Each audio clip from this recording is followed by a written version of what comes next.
Welcome to Sparks of Love. My name is Jerri Lynn Sparks, and today we have a special guest joining Evan King and I. Evan is my producer. We also have Scott Fitzgerald, our studio owner, but we have Dr. Byron Burkhalter. Byron, or Dr. Burkhalter, is my former professor and now a many decades friend. We reconnected a couple of years ago. And he is a consultant to organizations, mostly in the Silicon Valley. I took a lot of sociology courses with him when I was out in California in college. Byron and I used to just really go at it in class and have a lot of fun with debates. He's one of the most intelligent people I've ever known in my life.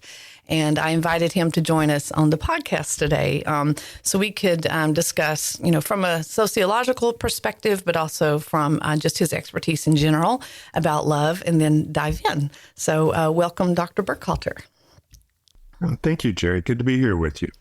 Yeah. So back when I was in college, when, many eons ago, you had done a series of lectures, but one of them in particular that you and I were discussing was when you would walk students through what their concept of love is. And it's something that I have struggled with my entire life, which is the whole reason for this podcast. I'm going on an exercise for me to understand it beyond the fairy tales that I was fed as a kid, or that Disney showed me, or Hallmark continues to feed me, or the rom-coms. I really do truly, honestly, earnestly want to know what love is in all its forms. I think as a parent, I obviously know that. I'm a mother of 4. I love the heck out of my kids.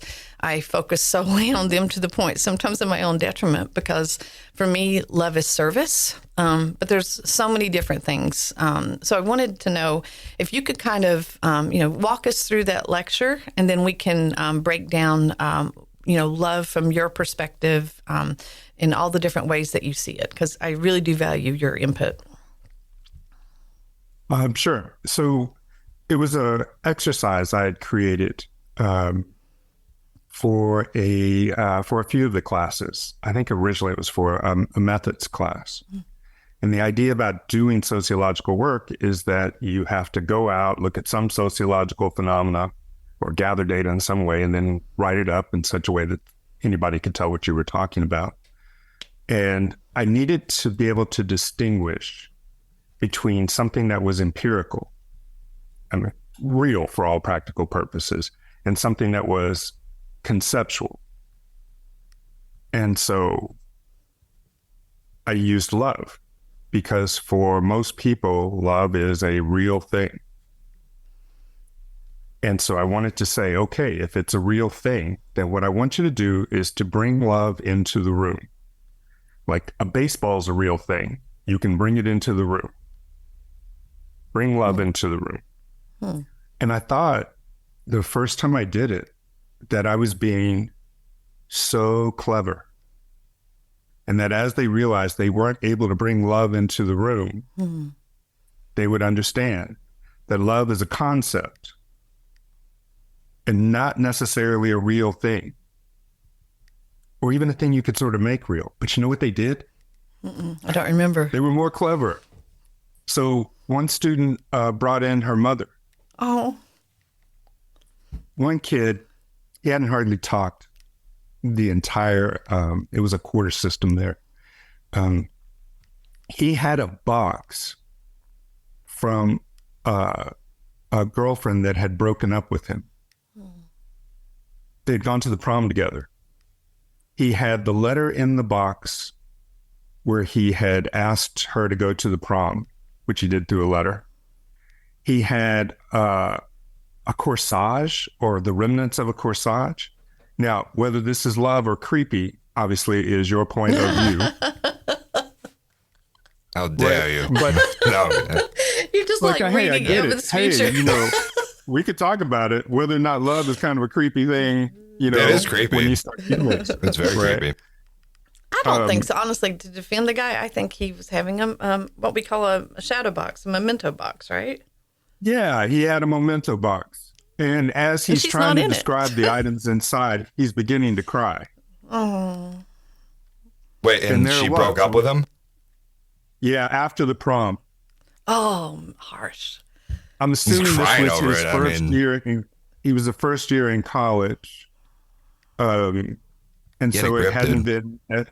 I know, dude. I'm thinking the same thing. The problem is I'm looking around the room. There's other people crying with him. Oh. I can't be that guy who's like, hey, man up. Man up. Pretty good, son. Happens every day. Right? Get over it, dude. But I'm so teaching, right? let me interject here. I could totally see you back then being that guy, Byron. I could totally see you doing that. There were many days that I was definitely that guy, but he caught me by surprise. I'm still that guy. Would I use him later?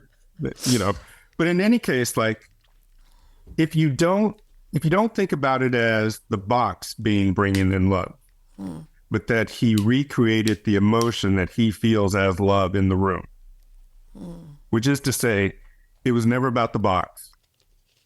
It was about him. And he did it right there on the spot.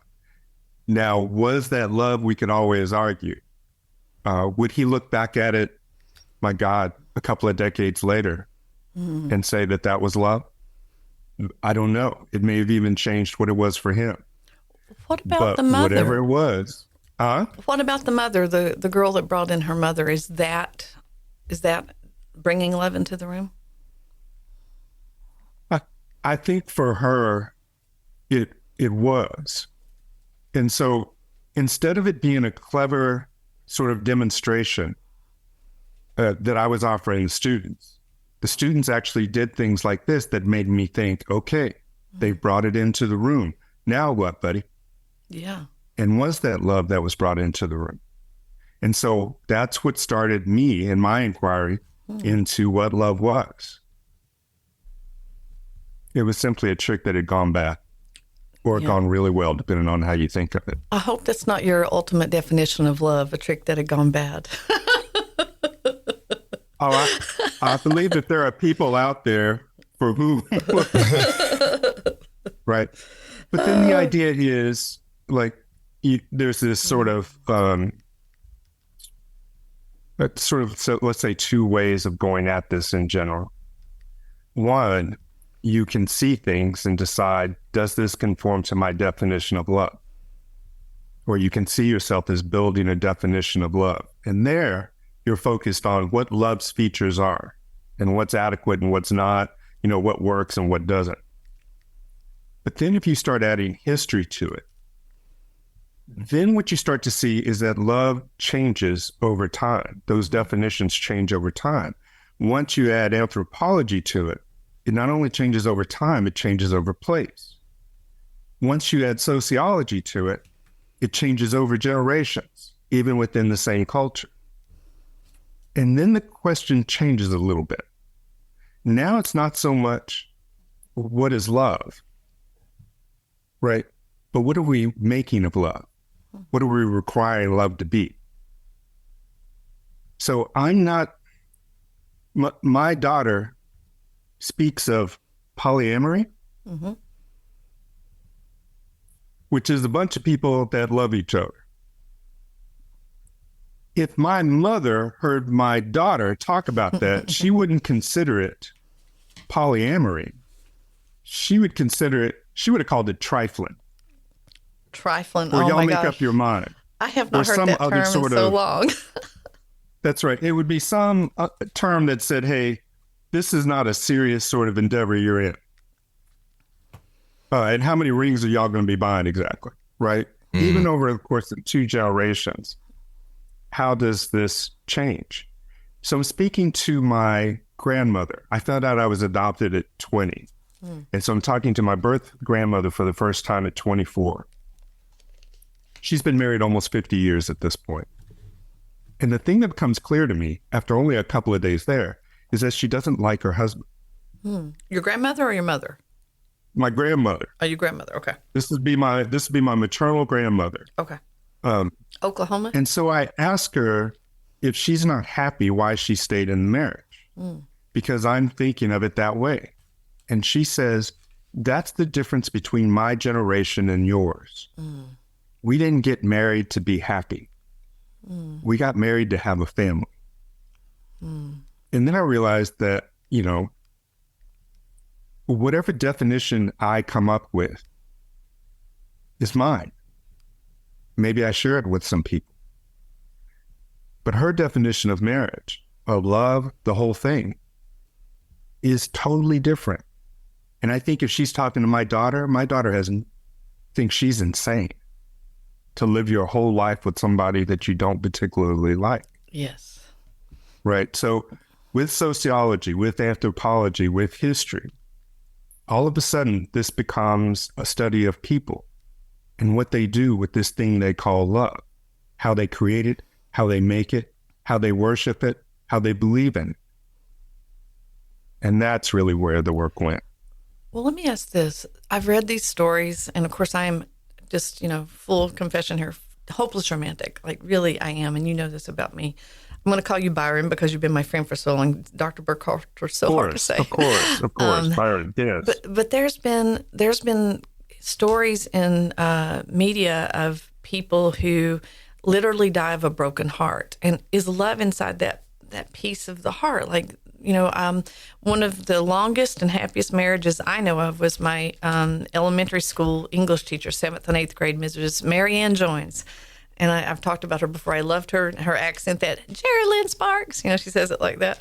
She and her husband were married until their death. And I think it was over 50 years. And she died, and within a couple of months, he was dead.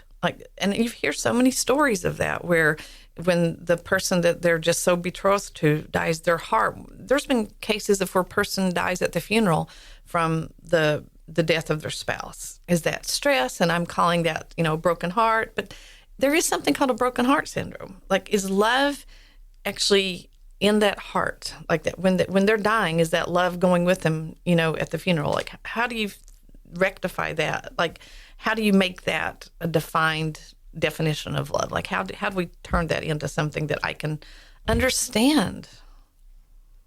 So let's start with this. Man, I know people who dig those stories. I'm those one of them. stories make the news. People love those stories. And so the one way you could go about this is you could say, why in the world do we like those stories? I mean, it's a little bit morbid. 50 years is a hell of a long time to spend with somebody. Yeah. Right? Yeah. Okay, so that part of your life is over and you make it 6 hours later or, a couple of months later. There's something about that where it's like, I'd almost like to look at it to see why we like it. Now, let me answer it a little bit more seriously. Okay. I think that there's a certain, let's see. There's an idea, particularly in Western societies, that we have this very strong belief in the individual. It's almost as though we believe that the skin was this impenetrable barrier, and you are you and they are them, and that's really healthy and that sort of thing. When we spend time with each other, we blend into each other. Whether we like the person or we don't like the person, we change, right? I'm a person here right now, and then this is going to be over, and because I'm on the West Coast, I'm going to go back to sleep. Here, I'm a professor. But when I'm with my dog, that's not who I am. And when I'm with my best friends, and when I'm with my boys from high school, and when I'm with my cousins, my family, I change. I remember this guy in college, we play poker, and he would say, he had this phrase, I grew up in Oklahoma, he'd say, howdy, neighbor, when he had a really good hand. I thought that was really cool, but I found myself saying it in other poker games. You find that your words change. We blend into each other. Mm-hmm. And so the idea that we're in each other's heart, if you spend enough time with somebody, their rhythms and your rhythms come together. Mm-hmm. The very vibration of them. They're in the coinage of your brain. Mm. Right? So that part makes sense to me. By the way, this also works with people you don't love and don't like. Work with somebody for 20 years and you don't like them, they become part of you too. Yeah. It's not necessarily a good thing. It's not. Is that in terms of the actual setting or like the type of people that you're with, or are you saying like you yourself are changing depending on where you are or who you're with? Yeah. So instead of thinking about it as an individual, which makes it really hard to talk about love, and you'll see that these contradictions will come up. think about somebody being more defined by the context that they're in. This is why we're sometimes concerned about our children's friends, because the associations change who they are for other people. The people that are around you, the people that you spend time with, like them or not, think that they're good or not, become part of you. Jerri used the word stress before. That's stress from other people, other situations, and that can change who you are. If there's a job site that you don't like, going into that job site can change your heart rate, your blood pressure. If you have a terrible relationship, if you have a relationship where you are constantly thinking about what's not in the relationship, if you have a really bad relationship, then just walking next to that person will change who you are. And the same thing with love and calm and care. We blend into each other. We've got this crazy idea that we're individuals and that the skin is some sort of boundary. And it's just not true. On the drive in here, I'm really into music. Like, I'm pretty obsessed with music, and I pick up on lyrics really quickly. And this one lyric came in that I thought, oh, this would be perfect to ask Byron about. So I don't know who the artist is. I was driving, so I couldn't see who it was. And the lyric was, and I wrote this down, the doctor put her hands over my liver and said, your resentment is shrinking. And it just blew me away. Just the idea, this beautiful lyricism, first of all, it's just beautiful. And I'm like, did they mean that the person is drinking their heartbreak away and they've stopped drinking, so their liver's shrinking? I don't know what that means, but it used to be there was this old thing, and you would know this more than me. I don't think it was phrenology, because that's the brain and the place. But there was this idea in ancient cultures that love was actually a physical thing inside the body, and that it could be cut out. And I don't know if that's why Egyptians would take organs and put them in the sarcophagus thing or not, but I just thought about that lyric, like, your resentment is shrinking, like the liver, getting smaller, showing your resentment is shrinking. I just love that. And it just kind of, That was in a song? It was in a song as I was driving over here. It was like a folk song, like Jewel, like Jewel version 2.0. But, the idea, like you and I were talking the other night, Byron, and I said something that just got you going. I said, there was this guy that I really felt like could have been the love of my life, but he was taken, and so it was pointless. I couldn't have him. And you just lit into that. So I don't know if you want to speak a little bit about those two things or not, but I wanted to make sure we brought those things up because he had a really intriguing response to me saying that. I think you said it was a capitalistic commoditization of love. Oh, Lord, that sounds like me. So let me offer another lyric just to start with, and hopefully I can circle back around to it. Okay. It's a little bit different. Okay. Brian Ferry. Oh, yeah. Roxy Music. Yeah. Love is the drug. Love is the drug. Yeah. But there's a lot of people. There's the body keeps the score, and that there are physical manifestations of our relationship that, of course, are a part of how our bodies operate, and especially how they operate, together. The thing about love in our culture is that it has to have a point. Mm. It has to last. Mm-hmm. And so now, again, what I'm talking about is what we require love to be. So you see somebody, back when people used to go to malls, I don't know if that's still a thing anymore. I don't ever leave the log cabin here. Yeah. You see somebody, your eyes meet for not too long.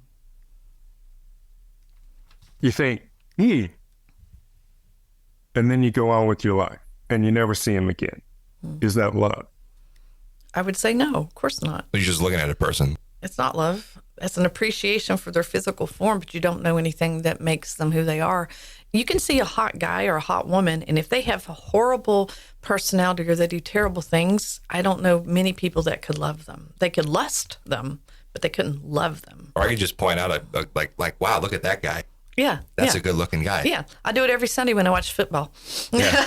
That's a good-looking gal. Sometimes I look at somebody and I think, wow, it's a happy guy. Yeah. or a happy person or a smart person. Yeah. And by the way, you talk about not knowing who somebody is, date them for a year and then stay another 5 years. Are you sure the No. additional time helps you know who you were with? Well, now I'm going to call you Dr. Helps you know them Burkhalter. better? I was married, as And you you know, don't just, to 22 right? years and you for don't that just guy. see hotness.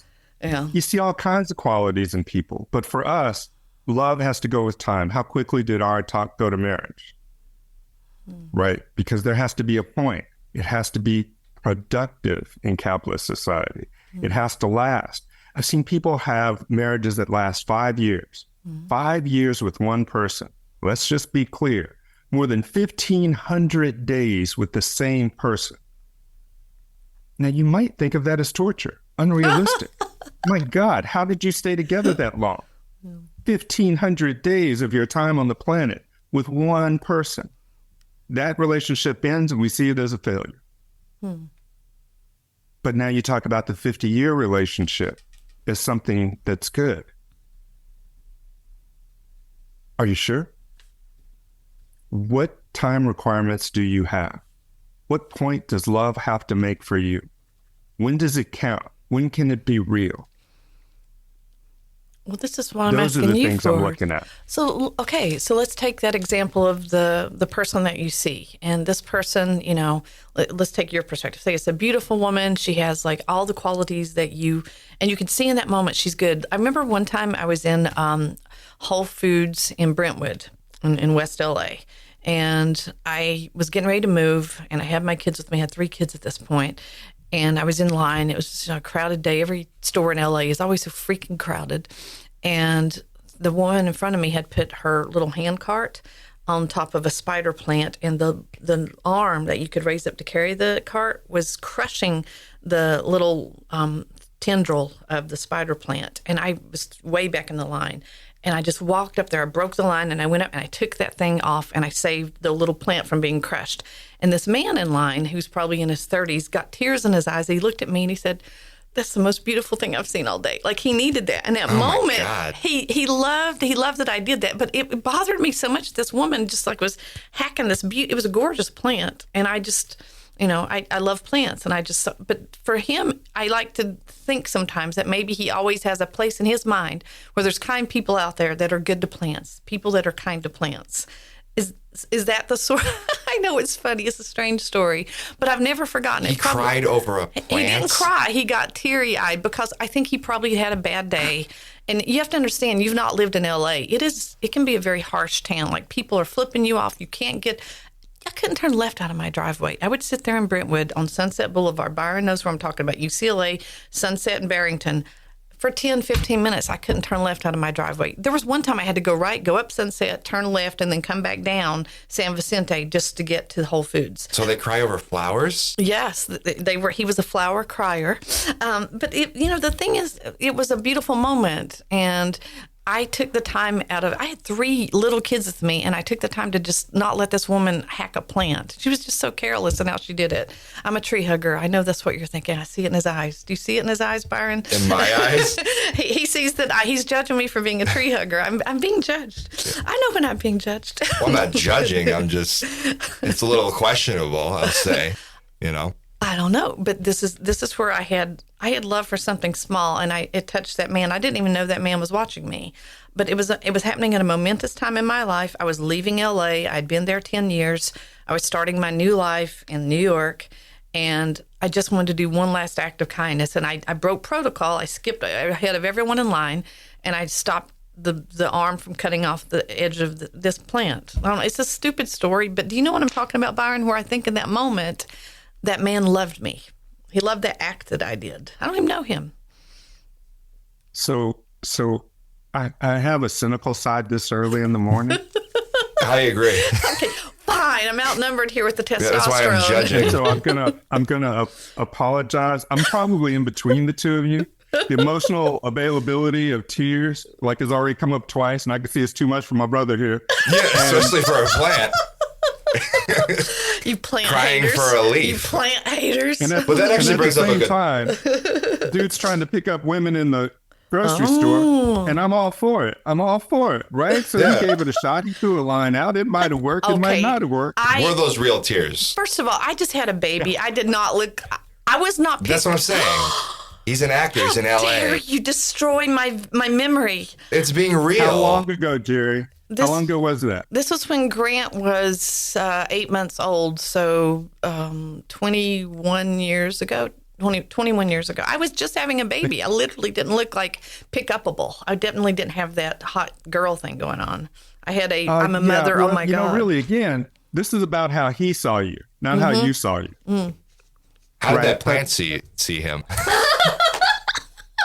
That's my thing. My God. No, but that's a good point, though, because if you love that, like a plant's alive, but it's alive in its own way. Is that really love, though? If you're loving a plant, does it love you back? Have you not seen The Little Prince? It's one of my favorite. The Little Prince. Do you guys know this? Brian, I bet you know this story.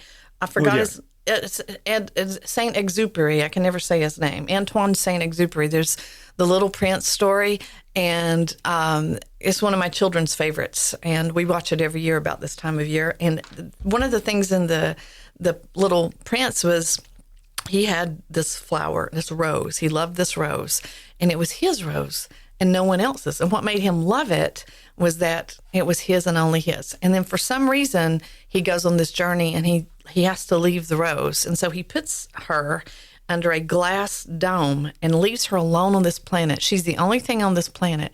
And he goes to this other planet, and I think it was Earth, and he wanders around and he meets people. And it's been a long time, but I believe he was crestfallen because he couldn't get back to his planet with his rose. And they show the rose on the other planet shrinking, and you think that his love has died. He thinks his love has died. And it was just this love for this rose. And then at the very end, he goes back, and I think it was his love brought the plant back to life. And there was a line in it that said something like, what made the rose so special was that it was his. Like, I just love that. And I know it's capitalistic, right? That is that possession thing you're talking about. But there is something about... Well, it's just selfish. It's just possessive over... Yes. I wouldn't say, like, specifically capitalistic, but it's just, like, imposing that sort of, that sort of self... Yeah, exactly. Yes, but let me ask you this. Like, isn't part of love that you have something special with him? Like, if you're out... Like, I one time was dating this guy, and he had a nickname for me. And then I found out later that's what the nickname he had for all the girls. And that destroyed what I thought that special moment we had. The love that we had felt like I was a placeholder. It felt like I was a placeholder. I thought he only called me that. Shared spaces that are unique to the two people, that gives you intimacy. And for me, a big part of love is that being intimate but special. Like, it's not something that's with everybody. And I can see Dr. Burkhalter taking notes. Now I've said something he's going to analyze. So what do you think about that, Dr. Burkhalter? Okay, so let's go back to the question before, like, if you love them, and do they love you back? Yeah. And that gives you the transactional nature of love, right? Yeah. If you love someone and they don't love you back, does that count as love? I think so. It's one-sided love, right? Well, wouldn't that be obsession? If you love something, whether or not the obsession is in you depends upon whether or not they love you back. So this is a weird sort of obsession then, because it depends upon whether or not they reciprocate as to whether you have the condition. Yeah. So it's love if they love you back.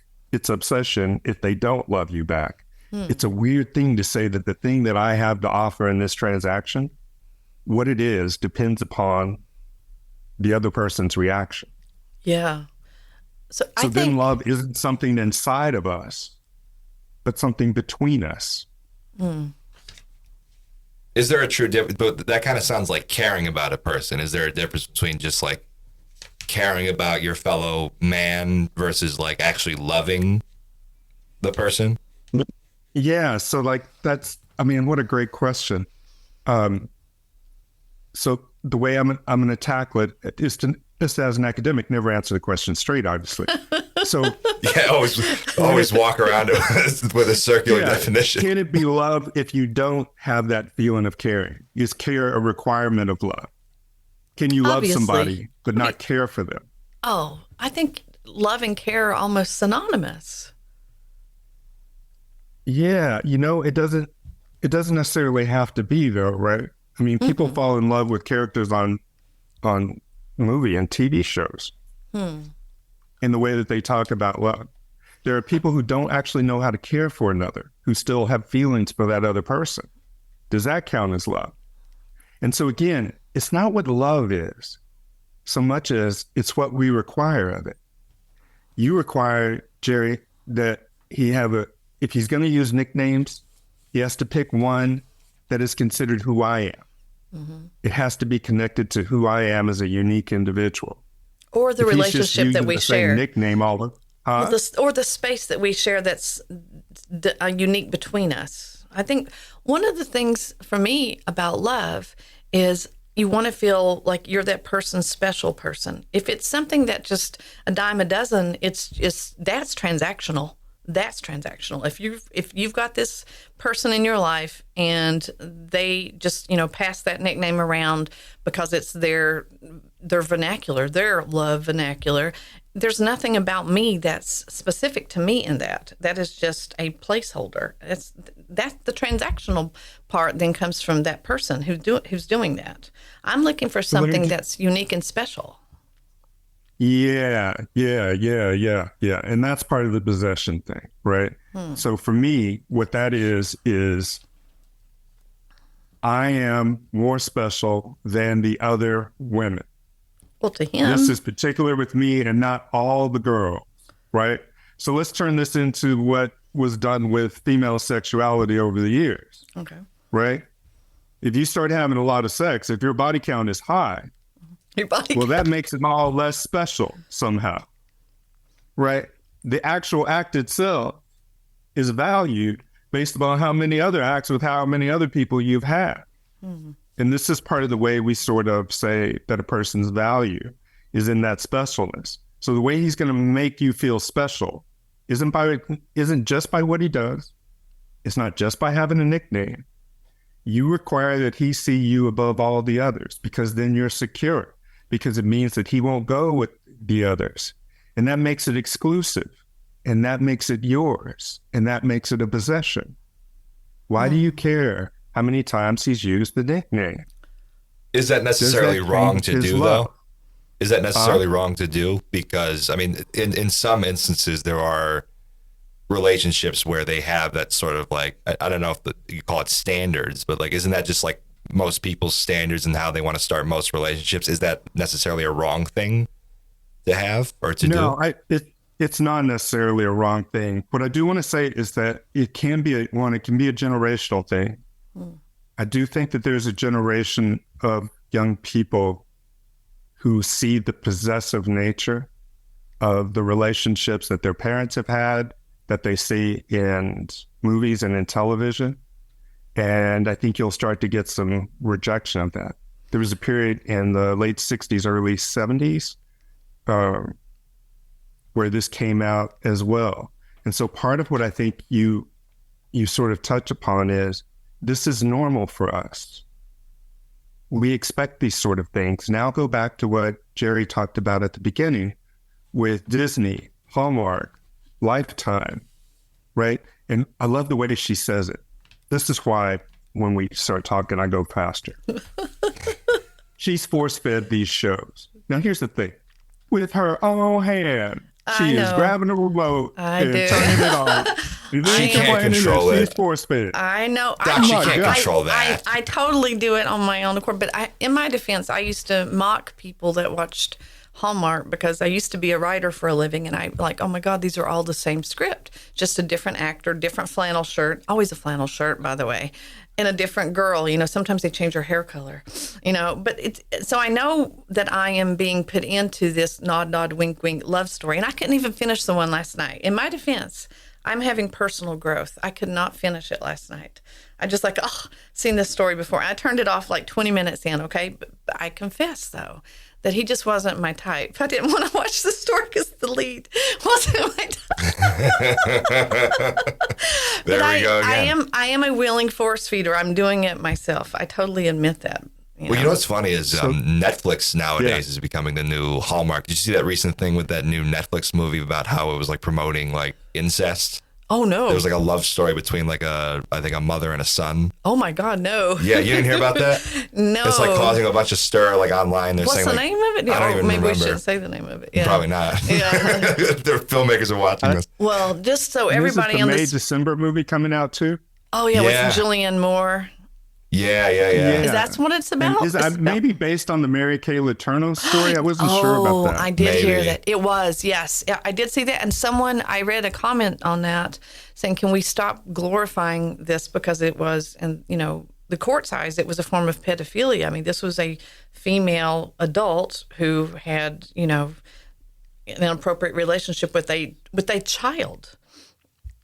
But that's so Yeah, funny I'm too, not- and how society looks upon that versus like if it was the other way around, because like there's sort of this societal view of like, oh, that kid's cool because he's with the older woman. Yeah, but child, still a child in my mind. Oh, absolutely. But it's just our Western society is so very strange in how it's standard. It has one standard of something if it's a certain way versus another way. I mean, it's wrong across the board. But I think it also plays into the whole the way we look at gender and how we look at gender roles too. Well, everyone I've discovered this year, and you guys are going to laugh so hard, so brace yourself. I'm not a Swiftie, but I've become a real fan of her Folklore and Evermore albums, the folk ballads that she wrote while in lockdown. And she made Time Person of the Year. And there's all this uproar about, I think they said, this is a childless, hyper-promiscuous woman who lives with cats, and we're choosing her as the Time Person of the Year. And I was so offended by that description of her. I'm like, she has done a lot for charity, and I'm sure we could find ways to nitpick her life, etc. Not what I'm here for. Like growing the game of football. She gave How dare she? She's done a lot of good, and I'm sure no one's perfect, but I love the idea that, this is a person who is like me. I think she's looking for love, and she's trying to find it. She's living her life out loud, and I think she's the happiest I've ever seen her. But there is something about the way we perceive women who want to live on their own terms. And Byron, I've had people, including my own son, say to me, "What's wrong with you?" innocently, because he has autism and he wants to know why I can't find love. As if it's this tangible thing that if I could just figure the code and the clue, I can get to the magic end at the end of the journey. But and I really something's wrong with you if you don't, right? Right. I actually asked myself that after our call the other night. I said, okay, I'm actually pretty darn happy. I wake up in the morning and things are still where I left them the night before. And I get a good night's sleep. And today, I don't have anybody to answer to today. I don't have to be somewhere at any specific time. I can be in this studio all freaking day if you guys wanted to. I have nowhere to be. And that's so nice. I've gotten used to doing my own thing. And it makes me wonder sometimes, do I really want the thing that I say I want? Do I really want love? Or is Hallmark shoving it down my throat, telling me that I need that? So I think, and that goes to his point about normal. By the way, about this sort of the child relationships, one of my favorite movies ever is called Harold and Maude. I love that movie. I've never seen it. I got to watch that. And I don't think anybody, I shouldn't say I have seen it. I don't look at that as a bad relationship or somehow an illegitimate relationship. And that's because I'm in love with the characters in the movie. Yeah. Right. But it's still exactly what we're talking about. And the thing about that movie is, and this goes to, I think, Evan's point, in a different sort of way, which is that movie was a scandal. It really was. Because when did it come out? It's not normal. Oh, gosh. 70s. Yeah. I think I saw it because I you would say recommended it to 70s. me last year. I think I did. Is that the one where it's an older woman, right? Yeah. Yeah. I have seen it. Okay. Ruth Gordon, I think. Yeah. So I think the thing about this is, what you brought up before was that isn't it normal for that to go on? And I think this is where we start to get to the crux of the thing. This is it. Think about how much effort goes in to giving each of us an understanding of what normal love is. Think about how many movies, my God, how many songs, right? I can go way back. I can go back to Player, Baby Come Back. I mean, how far back, how many love songs do you think you've heard over the years, right?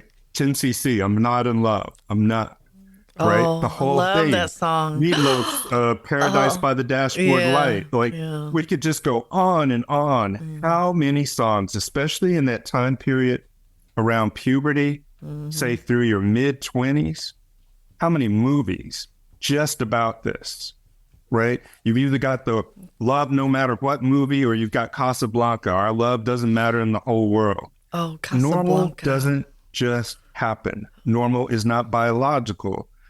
Normal is something we put a lot of effort into, because you got to teach Jerri how to turn on that Hallmark movie, look for her dude in that flannel shirt, and then teach her to look at her life and say, wow, this is missing. This makes me incomplete. Let me go find this. Well, You're I don't think I'm absolutely right, incomplete. right? It is normal. Normal's not bad, but you have to think about, is this the only way?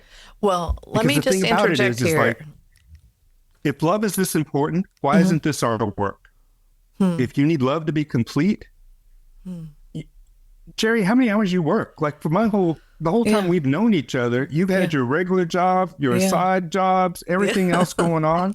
When the hell would you have time? Like, you really think that in the extra 15 minutes you have every day, you're going to go and find love just to complete the puzzle? I feel so seen right now. I do. I feel so seen. First of all, it's true. I haven't had time, but I will say this. I don't think that I'm incomplete. And that scene, and I mentioned this before, that scene in Jerry Maguire where they sign "You complete me," I'm like, ugh, like vomit. Yeah, no one completes me. I feel like I'm a fully intact human being. I think one of the things that you've said to me before is, do I allow space in my life to let love in? You said that to me, and it shattered me when you said that. I couldn't think about nothing else the rest of the night. I do keep a very goal-oriented life, because I feel like, because I was almost killed in 2012, that the sands are running out, and it could be taken away from me at any minute. I never thought like that before. I never thought like, I've got to hurry and achieve all those things.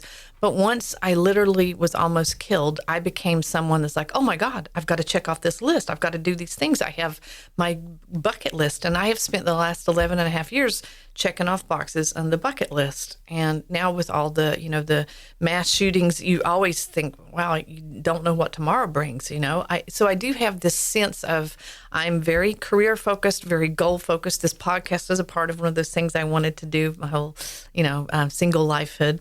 But, just taking my kid to the Rolling Stones next year. I got Rolling Stones concerts, and starting a barbecue sauce product, a food company for my son with autism. And next month, Sous Chef Academy is launching, because no one would let him into a college, because of his special needs. So I created not only a job for him with Sparks Foods, but also Sous Chef Academy through New York Kitchen. So I have like these things, like, I got to check off this box, got to check off this box. It doesn't leave time for, anybody else. I know that. And so I'm consciously trying to create space for it. I'm not good at it. I need to have my little to-do list. I need to have a productive day is a happy day for me. I'm not good at doing nothing except one day a week. I have one day a week where I do nothing, and it's mine. I don't want to share it with anybody. I want to be in my PJs, doing my own thing, quiet. I don't even listen to music on that day. I'm just a day. I call it a day of nothing, in all caps, a day of nothing. And it's beautiful for me. So I don't leave room for love. I don't. And it doesn't mean I don't want it. I want someone to go to festivals with. I want someone to be at CMAC under the moon and the stars when Tom Petty's playing and we're looking at each other's eyes and dancing. So I've been meaning to ask you this. So then what kind of love do you want then? Because we each have different types of love for the different. You're not gonna love your mother the same way you love a boyfriend or a husband. One would hope not. One would hope not. No. Not like the family. Scott just sent me the link. Apparently, what was called Family Switch is a single scene, which was I guess completely unnecessary. Yeah. But what kind of love? But do you think that will equate to happiness then? Well, Are you looking for just happiness? Katharine Hepburn said one of my favorite things. Byron's going to love this. She fell in love with Spencer Tracy, a man she quote unquote could not have, and he was the love of her life. And she apparently was the love of his, but she would find him out with other starlets, and she would sit in the parking lot on a rainy night and see him with these other movie stars and just, go out to them and, threaten those other ladies and be mad at him. But she stayed with him. And in the end of his life, he was sick. And at that time, they couldn't get a divorce because he was Catholic, wasn't allowed in the Catholic Church. And it was an understanding that they had, that the wife knew about her, she knew about the wife and kids. And she said, that she almost moved out of his house when he died, and her girlfriend was coming over helping her move stuff. And they finally go, wait a minute, I built my life with this man here. I was his love. I cared for him as he died. And so she didn't move. She stayed there. But she said it was a rocky relationship. He was the love of her life. But she said in the end, she thinks maybe men and women aren't meant to live together. Maybe they should live near each other and just visit every now and then. I'm like, yes, the place I am in my life now, that would be perfect. I could still have my own space. He could have his own space. We wouldn't become sick of each other and seeing, you can't say, how was your day if you're with each other every single moment of the day. You already know. And the whole marriage, I was married 20 years, technically 22. Not once in my marriage did he ever walk in the door and say, how was your day? To me, when a guy says, how was your day? I'm like, swoon. It's just that little tiny thing. It's a form of care. Asking someone, really meaning it, not like passing, how you doing? How you doing? No, but like, how's your day? I have little invisible hearts flying out. Like, I really do swoon when someone really asks me how my day was. It's a form of love to ask someone how their day was and then pause and listen. I'm watching him look at his hands. Who's going to tell her?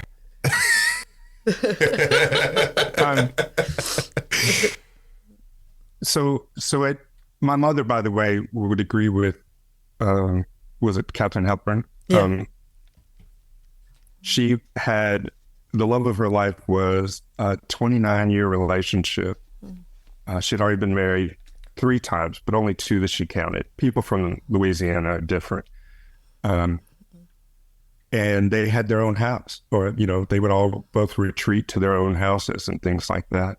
And there's no question in my mind that was the relationship, of her life. I think some people can live together, especially when you're really busy or you're really spending every moment of the day. And in terms of, there's an idea of love as just a really close friendship. And so if you need somebody to go to concerts with you, these things can be staffed out. I do right? take my Is this friends. really, like, you want somebody to sit in the chair?